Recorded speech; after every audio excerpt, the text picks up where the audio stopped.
พักเบรกไปกำหนึ่งเนาะพักเบรกไปกำหนึ่งเกาะสายไต่สายเนื้อเปิ้นก็มานะมาอู่กันอยู่ขอบคุณเด้อที่เปิ้นโทรกันมา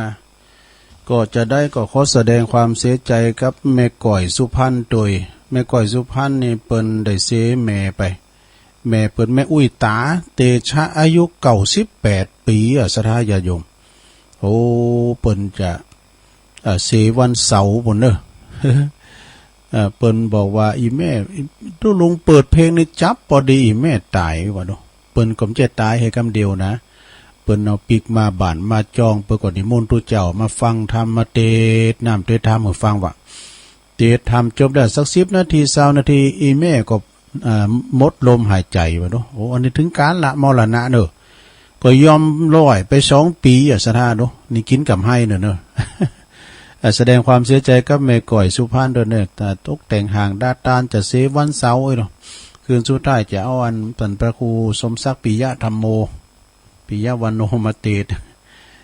ก็ได้ใจความแล้วก็ไปกินไปตานเนี่ยอุ้ยหมอนเขานะเนาะ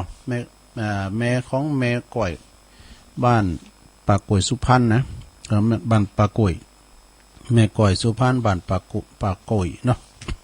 เปิดเสวันเสาร์นะแม่อุ้ยตานะอุตาเตชะอายุ98ปีก็เลยประชาสัมพันธ์ในเปิดในกรรมเนาะอาสนะญาติโยมทั้งหลายนะทำคุณงามความดีไว้เปิ้นมีคุณงามความดีมีบุญอายุหมั่นยืนยาวได้เกือบ100นะสถาอายุเกือบ100เพราะว่าสั่งสมคุณงามความดีมาเก่าเนี่ยความดีในหาซื้อบ่มีขายก็คือความดีนะสถาซื้อ5กะปิกาผักกาดกาซื้อตามกาดตำลีนึงมีขายด้วยซื้อความดีเนี่ยบ่อันไปทำกันโหนไปซื้อเอาความดีนั้นต้องทำด้วยตนเองความดีไม่มีขายถ้าใครอยากได้ต้องทำเองนี่นะเนาะทำคุณงามความดีความดีในตึมนี้หายไปไหนแล้วก่อนนี้บ่ได้ก็คือความตายเนี่ยนะสาธาเพราะว่าหาซื้อไม่ได้คือความดีหนีไม่ได้ก็คือความตายไม่ว่าจะเป็นคุณอยากดีมีจนคุณรวยคุณบ่รวยถึงคราวแล้วก็ไปเมื่อกันหมดเถาว่าหนุ่มว่านะเมื่อถึงคราวแล้วก็ตายเมื่อกันหมดอย่างแม่อุ้ยตาเนี่ยเปิ้นอยู่จนถึงอันนี้ถ้าว่าปิ้นตีนเนาะมดใส่แต่กันเนี่ยเนาะเปิ้นใหม่อยู่เปิ้นมีดับเนี่ยมดใส่หรือว่าการเป็นโกมเนาะโกมตะเกงเนี่ยอันนี้ขาดเจื้อเพลิงน้ำมันเสงแล้วเนาะใส่เปิ้นแห้งแล้วนะอันนี้เปิ้นไปถึงการละที่ว่าเปิ้นต้องไป98เนี่ยโอ้ยมันจะธรรมดาพระพุทธเจ้าเฮายัง80พรรษามรณเข้าสู่นิพพานเนาะแม่อุ้ยเปิ้นได้กินกับให้มา18ปีดูเนาะเนี่ยหนีไม่พ้นก็คือความตายเตนกันว่าได้ก็คือเวรกรรมทำแล้วซะนะเวรกรรมเนี่ยไผเตนไผถึงบ่ได้เจ็บป่วยเมื่อยไข้ก็เหมือนกันโอ้ยแม่ก็ปิ้นถ้าลงพยานมาหลายปีนะนอนอุ้มลูกปุกนอนปีนี่ข่อยขอเต้นนี่แม่สักปีนอนนี่มันก็บ่ได้มันกรรมไผกรรมมันซะนะเนาะมันกรรมไผกรรมมันเพราะฉะนั้นเนี่ยสดาญาโยมเฮาก็จะไปละความการทำคุณงามความดีหาซื้อบ่ได้ก็คือคุณงามความดีเฮาเจ็บปิ้นยินอุ่นเจ็บไข้ได้พยาธิก็ดีนะก็มันเป็นผลโพงมันอย่างพระครูเขาบนอู่คืนวันนั้นนะพระครูสาธิตเขานะเมื่อมีอันนั้นย่อมมีอันนี้นะมันมีเหตุมีผลเนาะบางคนคุณลำคุณโรยนะสดาอยู่ก็ทะลงพยาธิเนี่ยพยาธิมาเนี่ยมันเป็นอย่างไรมันกรรมไผกรรมมันนะบางคนนี่ก็ปีออกต่องน้องออกตามลูกคอกเดียวกัน7-8คุณเนี่ยมันเหมือนกันดูเนาะสถานะหรือว่าความเป็นอยู่พยาปัญญาก็มามเท่ากันเหมือนมือหานิ้วนะเนาะมันยังเหมือนกันบางคนก็สูงบางคนก็ต่ำนี่บางคนก็ด้อยปัญญาบางคนก็มีปัญญาบางคนก็หิมากล้าขึ้นบางคนก็ต่ำอ้อยต่ำคอยไม่รู้หูจักต่ำอ้อยต่ำคอยนะมันหิบ่มากล้าบ่ขึ้นมันยังเหมือนกันสร้างกรรมมาเหมือนกันสถานบุญไผบุญมันเนี่ย ฉะนั้นญาติโยมทั้งหลายใจแตนกันบ้านใดก็คือเวรกรรมมันภัยทำดีก็ได้ดีนะภัยทำบดีก็ได้บดีนั่นเนาะอย่างเปิ้นว่านะในธรรมในนำธรรมคำสอนขององค์พระสัมมาสัมพุทธเจ้านะได้ดังแล้วตั้งงานสายตั้งปุนดังแล้วมาเปิดสแตนบายละสายไต่ดังแล้วเนอะเอาต่อไปเอานิมาวาก้ำเกินนะศรัทธาญาติโยมเนาะดังแล้วเนอะได้ยินแล้วตั้งใจสายแต่ได้ยินละสายใต้ได้ยินแล้วจ้าเปิ้นจะโทรมาบอกว่าดังแล้วเนอะอย่างกันเนาะเปิ้นว่าตีมีน้ำกว้างใหญ่มหาศาลคือน้ำมหาสมุทรนะศรัทธามหาสมุทรสาครอันใหญ่กว้างเปิ้นว่าตกอยู่ในน้ำมหาสมุทรนี่นะตกวางกลางมหาสมุทรมหาชนกก็อันนั้นดูเนาะเปิ้นก็ตกน้ำมหาสมุทรเฮือแตกวายน้ำลำหูตั้งใดปินตั้งเนื้อตั้งไตมันพอในปุตมีกาฟ้ากับน้ำก็วายว่าเนี่ยมีความเป็นดูความเป็นพยายามมหาชนกแล้วก็ตีมีขันติบารมีสูงสุดก็คือมหาชนกเนี่ยมหาชนกนะวายน้ำทะเลดูแล้วก็ ตีเฮียนบาลีสันสกฤตจุนครบก็คือมหาปริญดู มหาปริญนะจะได้ญาติโยมทั้งหลายพระครูเขากล้านะเปิ้นด้วยความเดียวว่ามีผลงานนะสถาปิ้นเจ้าคณะพระครูเปิ้นช่วยเหลือสังคมแล้วก็เผยแผ่ธรรมหรือว่าการคิดสร้างหันสร้างนี่แล้วก็ปิ้นผู้นำของสังคมปิ้นคุณที่ว่าอันช่วยเหลือละอ่อนนักเรียนหือทุนการศึกษาเอกเนาะมีสถานะที่ว่าต่างสังคมเปิดก็เลยได้ขั้นพระครูเนาะมีความสามารถต่างๆแต่ว่ามหานี่ต้องใจความจำเนาะเห็นติ๊กๆก็โทอัฏฐบาลีนี่แปลได้หมดนะคือมหา มหาปริญเนี่ยมหาปริญนี่สูงสุดก็เก่าประโยคนะสูงสุดในเก่าประโยคเนอะประโยคเก่าในสูงสุดอันถ้าว่าปิ้นวัดโลงเนี่ยปิ้นเจ้าคุณรองหลับแล้วเนอะ วัดน้อยก็ปิ้นใดนะเนาะวัดน้อยก็ปิ้นใดอยู่มหาปริญธรรมเก่าประโยคโดยความสามารถถ้าว่าปิ้นต่างเน้นไปนะตั้งแต่ประโยค1-2จนถึงเก่าแต่ย่ำถึงงาน20 ปีเตยเนาะแต่จบเก่าประโยคนี้ก็จะเปกปิ้นตัวปิ้นหนักหลงเลยนะสดาพระเจ้าแผ่นดินมาโบสถ์เลยนะเนาะประโยคเก่าเนี่ยตุลุงจบประโยคกวยตุลุงทองเนี่ยตุลุงตุปอมเนี่ยแต่งมาเบ่งเช้าด้วยจบแล้วได้แล้วมาหาได้ยี่ห้อกับลังบวชนี่นะก็มาหาก็รุ่นในโก้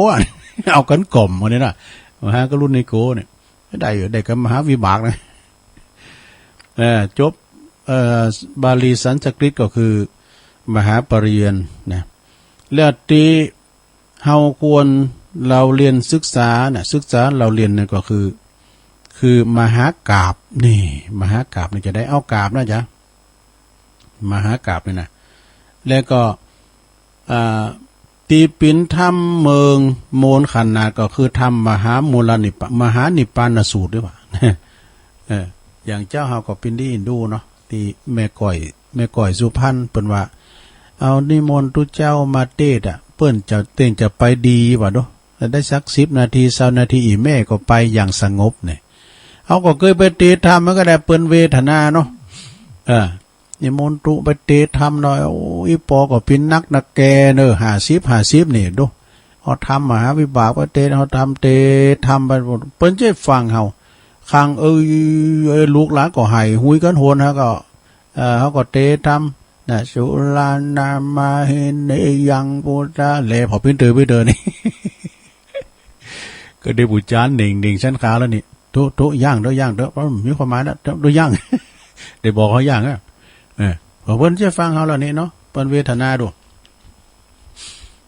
สำเตยกับร่างกรรมธรรมก็มีนะลูกนะกับร่างกรรมธรรมมหาวิบากบ้านนึงย้ำเต้นได้คืนเฮือนเนี่ยมีแล้วยังก็มีนะซะนะเคยมีนะก่อน เออแล้วก็ตานโคนี่ดีเนอะสถานมีหันลายนะมีหันลาย ก็เป็นตานโคกับพระจานว่าในหมุนเป็นตานโคเนี่ยตานสะพานตานโคนะอยู่ได้แฮม10 ปีอ่ะดูโอ้ก่อนเน็ตเหมือนกันเนอะแล้วก็ตีเฮาเปิดเวลาสงพิธีจบสูตรนี่นะมหาฤกษ์มหาชัยสถาเพลงมหาฤกษ์มหาชัยเวลาเปิ้นจะยกยอดชัดเนาะอย่างวัดคำแมดนี่เนาะเปิ้นจะยกยอดชัดนะการถึงเวลา4 โมงนี่เนาะ16 นาฬิกาได้เวลาอันเป็นมงคลเลิกแล้วพระสงฆ์มันจะศูนย์กัน4 อย่างเนอะคือพร้อมกันหมดการดาวาอันยอดชัดขยับขึ้นแล้วบอกขึ้นไปเติดเลยบอกพระสงฆ์ทั้งนั้นประกอบจะยานโตโปติยามุอีน่ะคำเดียวก็อันหมูติจิผู้จิ้มแล้วก็ต้มตั้มอันที่ให้ละตีกองอุยตีอุยดิๆอ่ะเนี่ยแล้วก็ที่เปิดเพลงมหาฤกษ์ก็เปิดไปนี้แต่ไผฟังไผแล้วตอนน่ะให้ละกังดังดิ๊กๆอ่ะ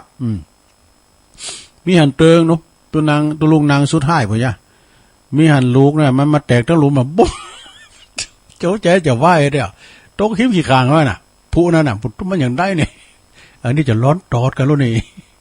เพราะว่าตกอิ่มไก่บทขี้คุณมุ่งเลยเนี่ยโอ้ยหวาดเสียวแล้วเลยเนาะพุทธโอ้ลายนานี่เอากันมามรณภาพมันจะฮือเนี่ยมันมาตกหิมน่ะเฮามาอยู่ปลายบ่เนี่ยยานโพธิยาจะดีเนี่ยเบ๊ะบังตุ๊โอ้ตัวหินปีดินนางนี่แหละพวกคุณบนหุยกันโหนเลยเนาะมันขามหน่อยนั่นนี่กันมันตกกลางหมู่ก็ตายกะแล้วก็ตีวันสำคัญของชาวไทยนะคือมหาชัยมงคลเฉลิมพระชนนี่วันเฉลิมพระชนของในหลวงเฮาเนาะแล้วก็ตีซักแล้วนางเหนียวกูคุณก็คือมหาอุดก่อนนี่เปิ้นซักซิดแต่ในหลวงเนอะการเปิ้นคาถานะคาถองคาถาเนี่ยปีใหม่เนี่ยกันโลปีใหม่นี่นะวันพายวันเปิ้นมาเห็นคาถองคาถากันดูเห็นแล้วเปิ้นลองเลยนะฟันเลยกน่ะมันเข้าเนี่ยก่อนนี่เปิ้นแข่งขัน10พระคุณก็ดูไอ้ต้นนั้นไปแอวมันไปแอววันเสาร์แล้วก็ปุตตุเบาเจ้าถิ่นขางนี่เปิ้นอู่ฟังนะแล้วก็แกนะก็ขึ้นมีลายด้วยเนาะมันจะจักลายนะเปิ้นเอานางควายแห่งไปด้วยอันนี้เป็นเจิงไว้เจิงมันเนาะไอ้หมูนั้นมันรอจะใส่อยู่หันละดงอยู่ตั้งตารางกลางโขงวะเนาะคุณแกนั้นก็ขึ้นใจดีแล้วก็อันใจดีสู่เสือเนาะเอานางควายแห่งมาขอเลาะขอขาเตียวกะเลาะขาเตียวแล้วก็จกมีดมาก็ซับปักปุตตนเนียวนักเกเลยปุตตนนักเลงเจ้าถิ่นนี้มั้งวะอันนี้โหเล่นมวยเด้เอานางควายแห่งไปตัวนี้เอาไปก่อนกอยเอาเลาะขอขาเตียวกันเนาะแล้วก็ปุตตนเอาผ้ากอดจำเนี่ยตักมันเข่านักเลงเจ้าถิ่นนี้มั้งอ่ะต่อไปตานเมตานลูกเหรอตานเมตานลูกก็คือมหาเหมือนกันเป็นมหาเวสสันดรนี่พระเวสสันดรตานเนกูสิงกูอย่างตานเข่าตานของตานเงินตานทองตานจ้างตานมาตานงูตานควายตานพระลูกตานพระเมบุโรตานหมดสัพพตานเป็นปางสุดท้ายของพระเวสสันดรนะแต่เกิดมาทับจาก็เป็นเจ้าชายสิทธัตถะเนาะพระเจ้าสิบจาระแล้วก็ตีกำลังปันป้อนก็คือพระมหาเถระนี่เปิ้นก็ปันศีลปันป้อนเปิ้นก็มานั่งนักเนาะมาปันศีลปันป้อนอย่างตั้งบันหงนี้ก็มีอาจารย์ท่านพระอธิการสุทัศน์ทนัญชโยต้นตำรับผี6โตเนี่ยเปิดไปปันป้อนนะโอ้ยปันป้อนเข่าแห้งปันป้อนเนี่ยยาวดีแท้ติ้มอกติ้มใจแต่เสียงเปิ้นปล่อยดีเนาะวังโหตูดีและอาจารย์ในวันนี้ก็ปินวันดีเปิ้นคุณยองอย่างตุลุงเนี่ยกะแต่เปิ้นจบเนอะเปิ้นปินมหาเปิ้นปินทรงปฏิโมกข์นะจิตอาสาเนอะตุลุงถัดนี่นะชนัญชโยนะโธ่กันไปที่ไหนกันป้าเปิ้นนี่ปวดใจกว้างนะโอ้เล่งเขาดีขนาดแล้วนี่ เอาฉลามเนี่ยเขาก็บ่คือก็เอานี่นะ ใจดีเนี่ยคนแก่นี่นะปวดโตแป้งอย่างก่อนแล้วโวยพี่น้องต้องไฟด้อยแดนตุ้งผู้แดงนี่นะ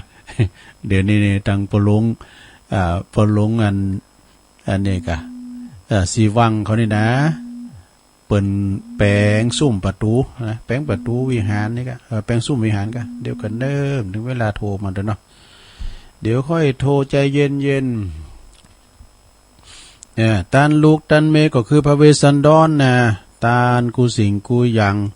ปันปอนกลางผามวิหารก็ดีกลางผามป่าลำมางานปล่อยหลงก็ดีก็คือพระมหาเถระแล้วก็ตุปีแดงด้วยเนาะท่านตุปีแดงนี่เปิ้นปินรองเจ้าอาวาสวัดกับตองวัดนั้นเหล่าย่าวเหนือนี่เป็นเลขาซุปหมกไรใบตุปีแดงนะไปปันศีลปันปอนปวารณาในตำบลเหล่ายาวถ้าเปิ้นมีการมีงานนี่ก็ไปปะซุปจับกันยำสมัยมีโควิดนะนอนด้วยกันทำเตอก็เปิ้นก็ปันปอนปันสังนะเปิ้นเป็นจิตอาสาดูตุปีแดงนี่ซุปหมกไรใบเป็นพระไวยาธิการด้วยนะเป็นตำรวจพระด้วย แล้วก็เป็นประธานเนี่ยพระกีฬานะอุปถากอีกอะซุปหมกไรใบเป็นเลขาด้วยดูเป็นหลายอย่างแล้วก็มีตุนมีฤทธิ์อิทธิฤทธิมีเตจะนี่มีเดชมีเตจะก็คือพระมหาอุปคุตนี่อุปคุตนี่นะสราญาโยมเปิ้นพญาอุปคุตนี่ปราบพญามารได้นะสราญาโยมปราบพญามารเวลาเปิ้นจะมีกินเมตตากินใหญ่ตันโลงอย่างนี้ก็โลงเปิ้นก็จะไปแห่เอาอุปคุตมาจากแม่น้ำตากำสากาเนี่ยเอามาเปิ้นก็เอามติเอานี้นะเอามาไว้ดิฮะเปิ้นว่าห้ามพญามารนี่ดอกมีมารยังมาเนาะ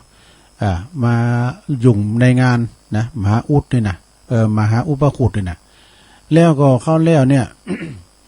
เปิ้นปิงปุดแต่เปิ้นจะตักบาตรพระอุปคุตมาอันใดติดโควิด ขนาดโควิดนี่ก่อนนะแกเหมือนกันเปิ้นจะตักบาตร พระมหาอุปคุตมาอันใดติดโควิด มีหันเติงเนาะปีเลี้ยวกันเนาะปิงปุดก็เลยไม่ได้ตักบาตรปิงปุดกันซะงั้นเนี่ยมหาอุปคุตมหาเถระสามมาติว่าปราบพญามารได้มาพร้อมก่อนก็แป๊มอย่างดูเนาะก่อนนี่ปล่อยหลงก่อนนี่ตังนอกตังปางนี่เปิ้นตีกันกะขี้เหล้านักร่วมก่อนนะฟ้อนกะก้ามยังก็เดือดแตกหมูแล้ว เปิ้นตีกันนี่มีละกุยดาดร่วมจะมีของทุนแรงนี่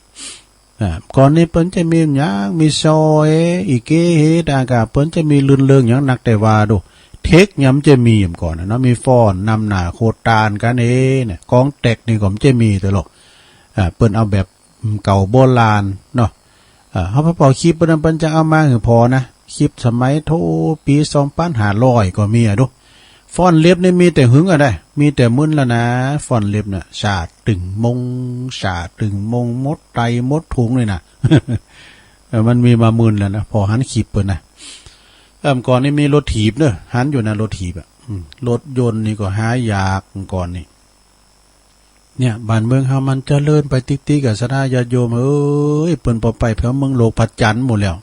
เฮาจะไปจุกอยู่จันอยู่ตึมใดเฮาต้อง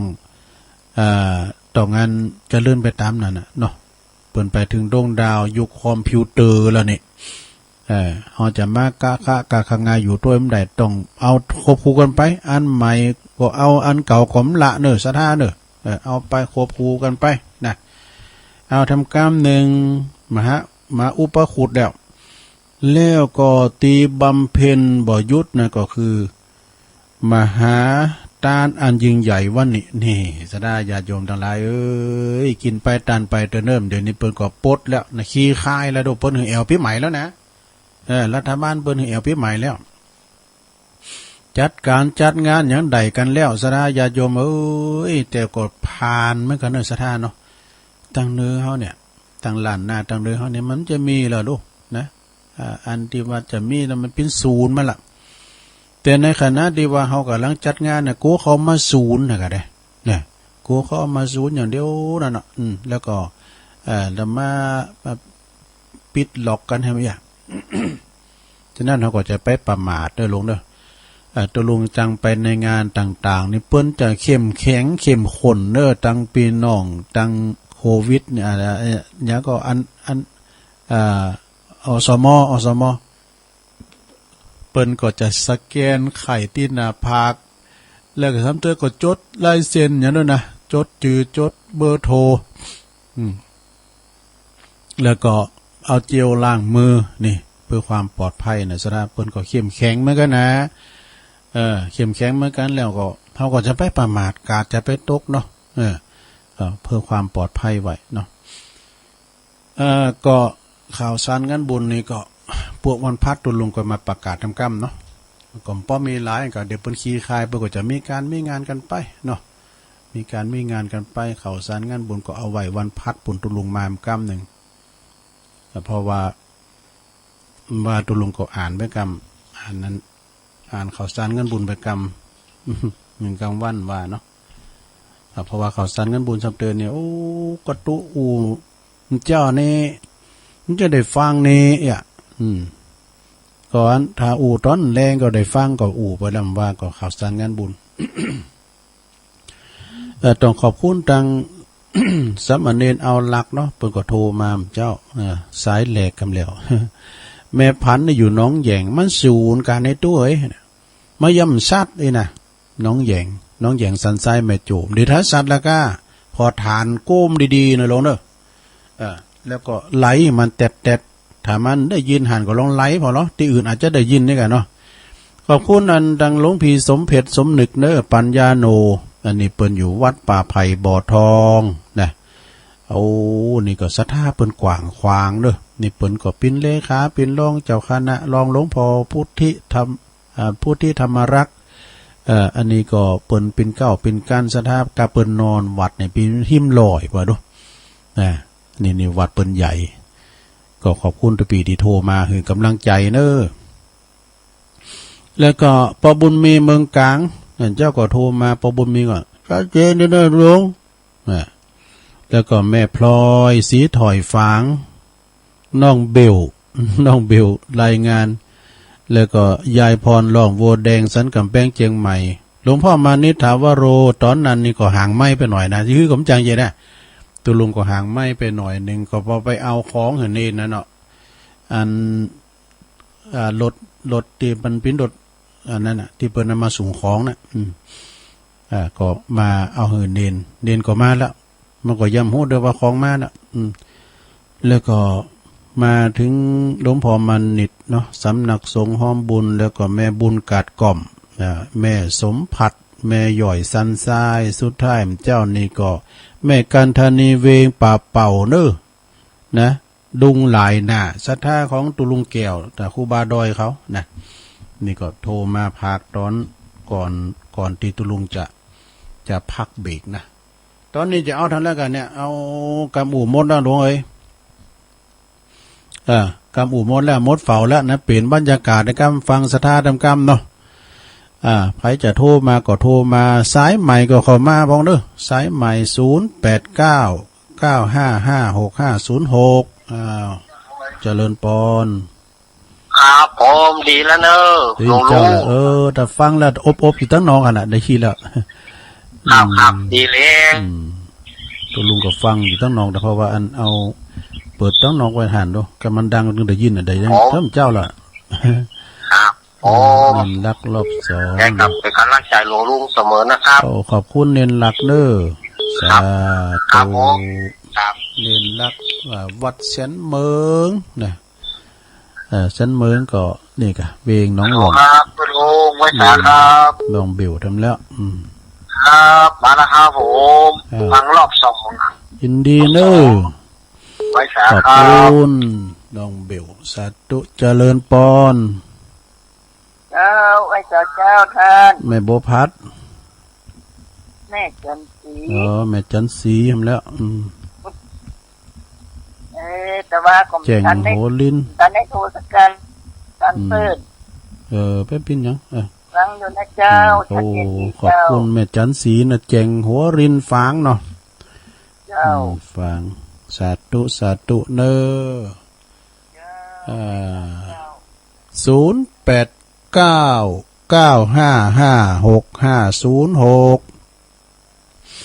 ็โทรกันเข้ามาเปลี่ยนบรรยากาศเนาะเนี่ยเพราะว่าเฮาก็ฟังกันไปอู่จาปาไซกันไปนะตุลุงกับเตยก็มดกำตึกมดกำอู่ก็แบ่งกันอู่กันไปเจริญปอนพระเจ้าตุลุงแม่อยู่ไหนแม่ทาไม่ย่อยจะเป็นคนไข้ติดเตียงดีกันแม่พายอ่ะแม่ทาไม่ย่อยเป็นคนไข้ติดเตียงไม่ย่อยเจ้ามื่นละนิ่มโทรมาเนาะไม่ย่อยเต็งหัดตะไดกับบัดทัดเสื้อบัดทันบัดนี้จะพ่นเสื้อตุลุงน่ากันไม่เดี๋ยวนี้ได้อะคำนี้นะดีแล้วติดเต็งแต่ดูแต่บ้านเดียวก็จึงไม่สมพัดจึงไม่เอ้ยที่วงเลยไม่เอ้ยก็วันเดือนวันหันเนาะแม่สมพัดเขาไปบ้านเดียวกันโดเนี่ยแม่ทานี่รายวันดำโทรมาแม่ทาตายแล้วลูกไปที่ปลายละนั่นน่ะฟังเอาวิดีโอปิ้นกูหน่อยลงเด้อฟัง83ละตุลุง83แล้วเนี่ยลูกใกล้ๆก็จึงแม่เอ้ยเนี่ยก็ข้ามไปสองอาคารสุทธิวงศ์มันไม่ย่อยสันไส้นะถ้ากว่างได้เจ้าไม่ย่อยสันไส้เจ้าอยู่ไกลป่าเมิดเด้อสันไส้ลงโอ้ไกลกันไกลกันเนาะลูกไม่ย่อยไปแสนหลวงไปครึ่งโลอยู่ก็เขาเป็นกำลังใจให้แม่ทาเนอะแม่ทา82 ปีไม่ใช่เจ้าเป็นกำลังใจทุลุงเลยทุลุงขอบคุณแม่ทาหลายๆเนอะเจ้าไม่ใช่แม่ทา82ดับเปิลก็ฟังเนาะเจริญปอนครับทุลุงต้องได้จ้ะพอออกน้องอันนี้ปุ่นปีนั้นปูคาเนื้อปูคาเนื้อหลายวันอันนี้มันโทรมาเนาะแต่ว่าฟังกันนะดีกันฟังไปก็โทรมากันเนาะไม่เป็นยังเดี๋ยวติงเปิดกว้างนะโทรกันมาเนาะชัดเจนดีนะฟังเสียงเพื่อนห้องแม่น่ะฟังสายใหม่พองกันเนาะปล่อยสายใหม่เปิดเข้ามาพองมันหลายเสียงดิยินดีนะปคนสาธุอันนี้เปิ้นอยู่ปูคาเนอสันกำแพงเนาะเจริญปอนต้องได้จ้ะฮะได้เงินได้เจ้าแม่เนี่ยฮะแม่ละหลอกเราแบบนี้มันได้หมุนเป็นกล้ามเลยแม่หยังก่อนนะแม่หยังแม่โบเขียวเจ้าแม่โบเก่งอ่ะเจ้าโบเก่งหรือโบเขียวโบเขียวโบเขียวอีกอ่ะอยู่บ้านยังกันไหมบ้านยังเขาจบแล้วกูกำไม่ห้อยเงินดูเนี่ยไม่ห้อยเงินเจ้าฟังเจ้าแล้วนะแม่เนาะไม่ห้อยเงินฮะแม่น่ะไม่ห้อยเงินแม่บ่เขียวขอบคุณแม่นักเด้อสาธุขอบคุณแม่บัวเขียวกำลังใจตุลุงก็เป็นกำลังใจแม่บัวเขียวด้วยเด้อเจริญปอนตุลุงแม่บัวคำแม่กันเนี่ยแม่คำปันเจ้าแม่คำปันเหล่าสันปิ้งมันในกระเทาหัดเรื่องกันเนาะกะยอดเป็นเตอก็ได้กะเหล่าสันปิ้งเจ้านี่ก็ฟังนะทุลุงมันเจ้านี่ก็ฟังอ่ะมันเจ้านี่ก็ฟังไปดูหัดจักรมั้ยเจ้านี่มันเมื่อเจ้านิ้มลำได้ออกหลานะวันนี้เป็นปันตกปันใส่ว่าเอา5 โมงถึง7 โมงเนี่ยตุลุงเนี่ยท่านอาจารย์เอาเพิ่นว่านะกะตุลุงก็ถึง7 โมงบนเจ้านี่ก็สายลายเหมือนกันนะตลอดนะตุลุงขอบคุณมาคำปันเด้อขอบคุณมาคำปันได้หลายสาธุผมละกันนะฟังกันไปเป็นกำลังใจกันไปอัสดาญาโยมนะลุงก็มียังปันกันอู่กันจาไปเจริญปอนครับนมัสการครับผมนี่อาจารย์นิพนธ์อาจารย์นิพนธ์ท่านได้อย่างเป็นวาน่ะนะมันจะมีเป็นวันก็แฮมันเสียงเองเบอร์เลือกเบอร์1เบ คนเลือกเบอร์สองสจสทอยู่มั้งผมว่ามันรายลูกมัน มันศูนย์กันด้วยได้ โอ้มันสวนกันแล้วว่ามันโฆษณาเลือกตั้งสทเนี่ยว่ามันไม่ฟังไม่ชัดไม่เปลี่ยนขึ้นไปฟังขึ้นเขื่อนแม่กวงเนี่ยแค่หน่อย ขึ้นแม่กวงนี่เดีย ขึ้นเขื่อนแม่กวงขึ้นน้ำแล้วก็ขึ้นน้ำ ครับวันอยู่ครับผมขอบคุณอาจารย์นิพนธ์เนอโอ้ว่านี่ไปหันข่าวเนี่ยพี่น้องโคราชเนี่ยวัดนี่ยุบเป็นหลังปุ่นในโดนพายุหมุนว่ะโตศาลาวัดก็ยุบเป็นหลังศาลา300 ปีอ่ะศาลาที่นครราชสีมาโคราชเจริญปอนแม่อยู่ไหนไหมอยู่หน่อยมาหูจักเสียงเลยแกฟังชัดเจนดีเนาะอยู่ได้น้อยเลยแม่นอแม่ของตุปินหนึ่งฟังเจ้าแล้วก็ดีกันฟังแรงก็เจ้ากับเจ้าก็ฟังดีกันโอ้แม่นออย่าลูกวันวันนี้แป้งใดกะไปวัดนะไปวัดมาเนี่ยเพิ่นแบ่งด้วยปีมาทางบนดอยน้องไปทางปุ่นแต่ใดก็ดีไปนะเรื่องใดไปบ่ได้อ่ะบนดอยอ่ะแม่น่ะขอบคุณแม่หนอเนอสา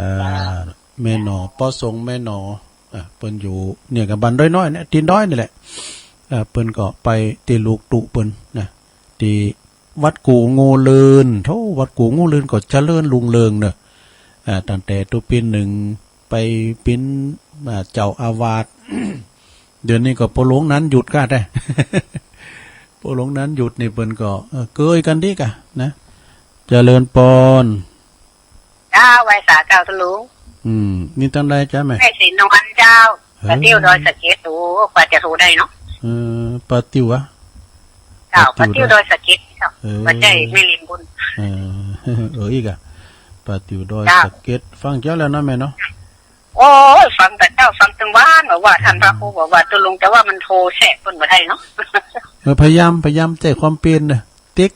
วันนี้ว่า45วันนี้ถ้าจะสำเร็จก็เลยลองโทรดูเจ้าสายห่างเหมือนกันด้วยวันนี้นะแม่ซีโนนปะติ๋วดอยสะเก็ดเนาะฟังตึงว่านเนาะเพื่อนเบิดกับฟังกันมาเจ้าตานแม่น่ะมื้อแรงนี่สายมันจะห่างหน่อยตุลุงก็มาตามเปิ้นนะเปิ้นก็มาแทนก็มาอันเนาะตัวก่อนได้ต่างอกต่างใจแม่ซีโนนขอบคุณแม่ซีโนนหลายๆเด้อสาธุตั้งนี้ล้อสายไต่ได้ยินนะล้อแม่เลี้ยวเขาแม่โนนเขาโทรมารอบอันโขงเป้าไอ้เฉลิมศักดิ์เขาปิดตายเขาแม่เลี้ยวเขานะโทรกันมาอยู่ตั้งใดก็โทรกันมาเนาะต้องเกรงใจเนอะเจริญปอนเจ้าไว้สาเจ้านั่นแม่ปานนี่มาฟังมาแล้วอันเป็นไงพยายามนี่เพิ่นว่ามันติดอย่างใจความเป็นพยายามเข้าไปเนาะเพิ่นตั้งใจความพยายามทำพยายามนี่มันได้นะแม่น่ะแต่ก็ใจความเป็นโทรอย่างครั้ง2 ครั้งมันติดได้เนาะมันจ่ายบ่ว่างมันโทรหามันติดเดี๋ยวมันถึงได้โทรมันถึงติดกรรมนึงนะติดกรรมนึงเฮ็ดได้เขาว่าจะว่างมันอย่างมันโทรก็เฮาใครโทรบ่เอาพยายามเอามันถึงโทรติดแม่น่ะประเดี๋ยวนี้ยังตุลุงประเดี๋ยวนี้ยังพยายามเยอะๆเนี่ยเดี๋ยวโทรศัพท์มาโทรก็ติดนะฮะโคตรก็ดึงติดเนาะแม่น่ะฟังเจ้าแล้วกะ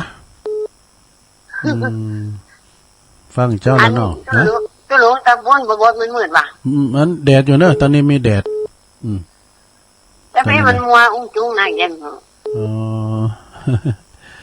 คนบ่ายดูคนว่าฝางนะอายใจประการนี่มีหมอกนักนะคนนี้ว่ะเดี๋ยวนะก็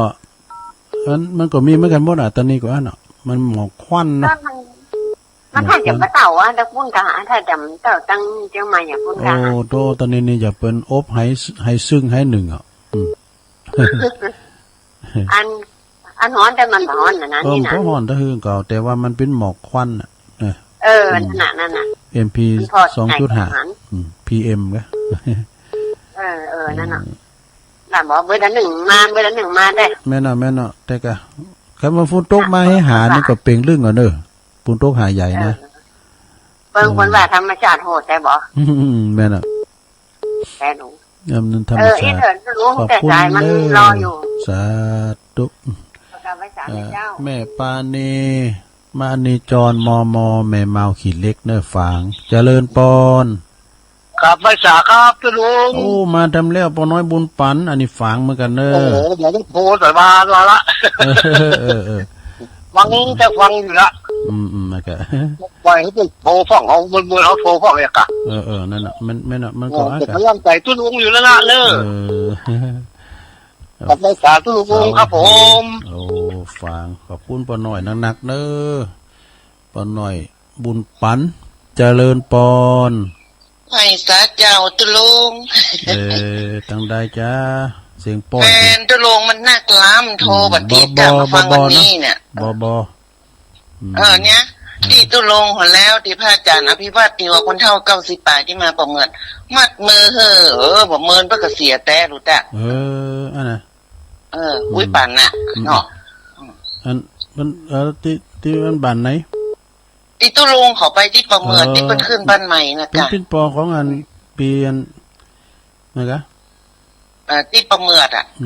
ที่อันไก่จากบ้านเจ้าไปหน่อยทางปุ้นนะตุลุงได้ยินพระอาจารย์บอกว่าเพิ่นไปมัดมือเพิ่นมาว่าทำอยู่รู้ที่วัดประเมินเสาแล้วก็เจ้าก็ไปอายุได้104ว่ะคนเท่าไหร่ดูเข้าจำลูกมาได้มึงเป็นไผ่อยู่เมินล้ำก็อยู่เมินล้ำเนี่ยจะถามตุลงว่าตุลงติมีพญานาคอยู่ตั้งหน้าไงกะไม่พญานาคอยู่ตั้งหลังวัดไงกะอันนั้นหลังวัดกะแล้วก็บนน้ำปิ่นวัดกะตำบลในปิ่นวัดมาหันในเนี่ยกะเปิดดูเนี่ยพญานาคที่ขันได้นาคเนี่ยมันตั้งวันตกเหรอสูงกว่าหน้าที่ขึ้นไปมีอยู่256ขันโอ้โหแต่มันกับตั้งรถขึ้นมีก็มีเดี๋ยวมันอ้อมดอยไปเดี๋ยวมาตั้งวันออกไปตั้งรถลาดยางได้ไปสักกรรมเตื้อว่าใครหันโหพญานาคงามเนาะโอ้พญานาคก็งามกะ7 โหกันเนาะนะก็มาหันในเนี่ยโหพญานาคเหมือนคล้ายๆอย่างดอยสุเทพไปเนาะนึกว่าอย่างเนี้ยนึกว่าคล้ายๆเหมือนกับตุ้ลุงเองวัดมีบุญให้เนาะวัดมีบุญเนี่ยมันก็วัดก็ที่วัดก็กว้างอยู่ห้องนะแต่ตีด้อยเหมือนนั้นแม่หมดเป็นตีวัดหมดตำเท่ากับฝ่ายด้วยหน่อยพวกอะบอกให้ยายผ่านนั้นเด้อที่วิทยุแผบที่ขึ้นกลมกวนคือทานมดเจ้าทานอ่อนทานมดเป็นทานนั่นเด้ออินดูเพื่อคนเฒ่าเนาะภาษาโต้นะตุโลคือกำลังใจเด้อสาธุเจ้ายายพันเปลี่ยนทานได้เด้อขอบคุณเนี่ยบอนะแม่เสียวบัวบุญนะสันทรายหลวงนะอำเภอสันทรายเปิดก็โทรมาถึงคติเหมือนกันเด้อโอ้มาทำแล้วอันนี้ยายพรรอบ2ให้กันเนี่ยเจริญปอนอู่เลยยายพรอู่เลยมันจ่าอันนี้ลองโวแดงมาทำคอลีไปนะลองโวแดงฟังเจ้าแล้วเนาะฟังรอบ2ไม่ได้แล้วลูกดีแล้วชัดเจนแล้วเนาะชัดเจนดึงหูจดจ่อดึงไข่โทรเป็นความสุขของเปื่อนเนาะเป็นเดี๋ยวโทรไปเนาะอันติดก็ดียายดีน้อยเดียวฮะความจริงใจเอาเลยความจริงใจก็มีค่าจะมีค่าก็เมื่อมันมีทั้งต่อหน้ารับหลังที่เปลี่ยนไปคือเวลาแต่นี้ไปแต่นี้เปลี่ยนคือทุกเวลา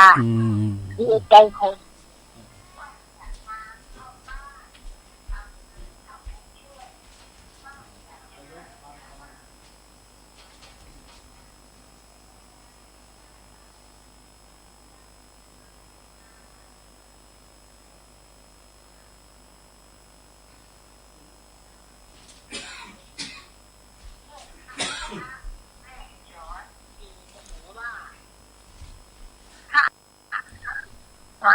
หันต์อยู่ที่ไหนอยู่ในบ้านคือพระบิดามารดาจะเคารพมาให้มากที่สุดก่อนที่จะไปแสวงหาที่อื่น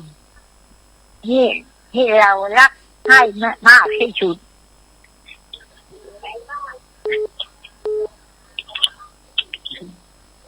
จบละฮัลโหลยายพรหายไปไหนยายพรฮัลโหลเจ้าจบแล้วเด้อจบแล้วก็มาฮื้อนี่ขอบคุณยายพรขอบคุณยายพรเด้อเจ้าโอ้ทำไมบ้านจะไปนี่ทำไมโอ้นี่ว่าเกิดนี่ไหมเหมือนอย่างนี้รถก็มาเจ้าก็ออกไปหับกรรมนี่แครี่นะกะของเด่นกันเจริญปอนกราบอาสาเจ้าลงจ้าอันนี้ก็แถมพรหนึ่งโยมพรเดี๋ยวนี้นะป่าเสาจ้ายายพรมาที่ได้เอากรอนมาเตยกูเตอนานาจ้านะกะจิ้งเจ้าโบเจ้ากรละอันนี้นี่นานาจ้าถ้าวันใดเอากรมานะพิษปกติแน่นอนนะจ้านี่ไข่ทันตัวเต้เน้อยายพรนะก่อนนี่ก็หันตัวเต้เป็นส่งไล่มาหือพอเนี่ยตัวปีสมนึกนะไปคุณที่ทำไปพอจะลงทำไปพอตัวเต้ยายพรเนาะต้องโมแดงนิ่มได้นี่นะจ๊ะมันที่ไกลด้วยหลอมโมแดงสั้นกับแป้งเชียงใหม่พี่น้องสั้นกับเคฟก็มาแล้ววันนั้นจ้าตึงได้ป้ากันสักวันเนาะตึงเนาะแม่เนาะเด็กอะจ้าถ้าบื้อก็ลงออกแต่นั้นท่านพระครูเรียนดักกะจ้ะท่านพระครูอภิวัฒนวิกรมเปิ้นวันนี้เปิ้นได้ออกเพราะว่าเปิ้นมั่มแต้นอ่ะเลยตัวลุงเตนไปก่อนนี่ไงจ้าแต่บื้อนี่เปิ้นวางละเปิ้นวางเปิ้นวางเปิ้นก็ติดตามอยู่จ้าโอ้เด็กอะมีกำลังใจก็ลงนะจ้าสาธุจ้าประสาจ้าวันนี้นี่จะคุกคักอุปสรรคหน่อยเนอะพร้อมยังโอเครี่มา2 เตือกันนี่2 เตือก็ไปหับเปิ้นเนี่ยของเน้นเขาอ่ะอสุมาสถาญาโยมตัวเนอะ2 เตือก็มันแจ่มอย่างแหละมันอยู่นี่มันหันเนี่ยกระจกแล้วก็เปิ้นก็เตี้ยวเข้ามาเนี่ยนี่เตี้ยวเข้ามาเปิ้นเคยมาสูงนี่แล้วเจริญปอนเวลาเหลือหลายอยู่เนอะเจริญปอนติดแล้วแม่อยู่ไหนแม่อยู่ไหนแม่ไม่ได้ดูนะแม่อยู่ไหนจ๊ะแม่สีพันเจ้าอยู่กันปีเสื้อแม่สีพันแต่กะมึนนะกะแม่สีพันสันผีเสื้อถ้ามันโทรมันหลายก็มันโทรลำบากเนาะไม่ว่างก็ไปเป็นอย่างก็โทรมาถึงจับกำหนึ่งมันเธอก็มันใส่ข้างเนาะมันรู้สึกมันเงียบจะได้เนาะก็โทรเห็นกำลังใจกันไปอ่ะเนาะอุจจากันไปให้กำแต่เกมทำไปหลายๆให้หน่อยนึงเนาะเกมทำไปหนักๆเข้มหน่อยนึงทำบรรยายจะได้ก็เก่งใจเปิ้นรอเปิ้นได้โทรเปิ้นโทรติดได้เก่งใจเปิ้นแต่ตัวลงเอาบุญมาถึงเอายากเนาะแม่นเนาะถ้าเตเปิ้นก็ใครโทรแต่สายใหม่ก็สายเก่าก็ไอ้น่ะเอาบุญมาถึงเอายากมันละเอียดอ่อนเนาะต้องฮะเอาบุญก็เอาจ้าเอาจ้าขอบคุณแม่สีพันหลายๆเด้อนั่นก็เกาะบังเอาแล้วทั้งยาการทางลำไส้มาอย่างไรก็แปลงเฮิรนกันบอกให้ยิงแล้วทำงานบ้านเดี๋ยวขอบคุณแม่สีพันหลายๆเด้อสันผีเสื้อเนาะโอ้สาธุแม่สีพันไปอยู่สันผีเสื้อเนาะเจริญปอนเวลามีหลายอยู่นะแม่อยู่ไหนจ๊ะบ้านคายนอกเจ้าบ้านคายนอกมาแล้วแม่ยังเหรอแม่มาลีวันพี่ข้องานเจ้าแต่มาลีวันพี่ข้องามอ่ะเนาะพี่ข้องานเนาะงามเจ้างามพี่ข้องามเลย พี่เคาะงาน งานนอนหนูเนาะนอน โอ้ฟังเจ้าแล้วกันคายเนาะเจ้าโทรตึงฟังตึงวันน่ะเจ้าดีกะถ้ามึงฟังเปิ่นก็ฟังกันหลายนะสเตเปิ้นได้โทรมาญาติพี่น้องตุลุงก็มีกันหลายน้องนุงสูงซ่องหน้านุงสูงซ่องมันโทรติดยากเจ้ามันโทรแต่ติดยากหน่อยนึงนะพยายามแก้ความเปลี่ยนติ๊กๆแต่มันนึงติดเจ้าเปิ้นติดก็เอาติดพยายามเอาเนาะอยู่ที่ไหนความสำเร็จอยู่ที่นั่นอย่าไม่4,000 วาน่ะเนาะพยายามเป็นละความเปลี่ยนโทรไปเนาะการโทรติดไปกำเนี่ยมันได้ยินไปโทรหมดอ่ะแถวเมืองเป้าเมืองฟังเชียงแสนเชียงไฮ้แถวเมืองหลี่บ่ดูโอ้หลี่มาสักสถานีหลี่มาสักสายหรอแม่เจียมได้มาดูแต่เพิ่นฟังกันนะเมืองหลี่เพิ่นก็ได้ยินตอนมื้อแลงเนี่ยสถานีเพิ่นดีแหละดังจะดีมึงฟังได้ยินแล้วก็ดีแล้วขอบคุณนะแม่เน้อแม่มาริวันเนาะไม่อายกันนะเจ้าฮะไม่อายกันนะเจ้าไม่อายเนาะใครนอกไม่อายเจ้าใครนอกไม่อายน่ะห่างต่ำติดกันแท้ติดก็ห่างต่ำเนาะเจ้าติดกันที่ห่างต่ำเจ้าดีละขอบคุณนะแม่เน้อเจ้าได้สาเจ้าแม่มะลิวันนะพิเคราะห์งานนะคนฟังพี่ประจำพี่ตัวแทนกันแล้วกันได้ไหมเนาะเจริญปอนฮัลโหลติดแล้วมาสันเจ้าตั้งใดจ้าอันนี้โทรมาจากสันทรายเจ้าสันทรายสารพีค่ะสารพีนะแม่ยังก็วัดจังเครื่องค่ะฮะพอดีฟังตุลุงเนาะเมื่อละแล้วไม่ได้โทรมาได้ค่ะวัดจังเครื่องวัดจังเครื่องเนี่ยสารพีนะคะจังเครื่องสารปีก็มีเนาะเจ้าพอดีไม่ได้โทรมาหาฟังเมื่อน่ะแต่โทรมาได้แต่บอกข้างหอนจ้ะแม่ยังก็ชื่อแม่ยังแม่นงรักค่ะแม่นงหลักดูเนี่ยจะทำอะไรเจ้าติดข้างแรกกันเนี่ยเนาะก็มาเตะคอไว้ได้จะติดใกล้เนาะติดกันกดหมายเลขนะโทรศัพท์อันใหญ่ๆนะกับเจ้าเจ้าดีก็ดีใจละฟังไปตุลุงก็ถือโอกาสนะเปิดสายถึงกึ่งชั่วโมงกันเลยเนาะพยายามโคตรมาเถอะนี่เข้าจะโทรมาแหมกำนะเจ้ามาเท่ามาเดิมเป็นยังนะต้องเกรงใจเนอะสาธุเนอะถ้าว่าไพ่เดี๋ยวว่าใครโทรมา